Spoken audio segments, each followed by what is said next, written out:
যখনই বিপদে পড়ে যাবেন আপনি আল্লাহ তাআলার খাস একটি নাম ধরে সাহায্য চাইবেন, বিদ্যুতের গতিতে আপনি সাহায্য পেয়ে যাবেন, আপনার বিপদ মুহূর্তের মাঝে দূর হয়ে যাবে। ব্যবসা বাণিজ্য লস, সার কাছে শুধুমাত্র শত্রু আর শত্রু বিপদে আপনাকে গ্রাস করে রেখেছে, কোনো কাজেই যেন সফলতা নাই, যেটাতে হাত দেন সেটাতেই লস, কোনো কিছুতে আপনার সাফল্য নাই, সন্তান কথা শোনে না, স্ত্রী কথা শোনে না, পরিবার পরিজন নষ্ট হয়ে গিয়েছে, কিভাবে আপনি বাঁচবেন? প্রবাসে আটকা পড়ে গেছেন, আসতেও পারেন না, কোনো কাজও পাচ্ছেন না, আপনি আমলটা করেন।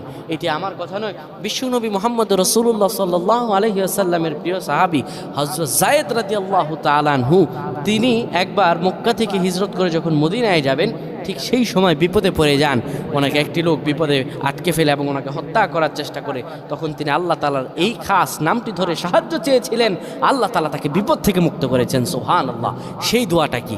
তিনি যখন বিপদে পড়ে যান তিনি বলেন, আগিসনি ইয়া রহমান।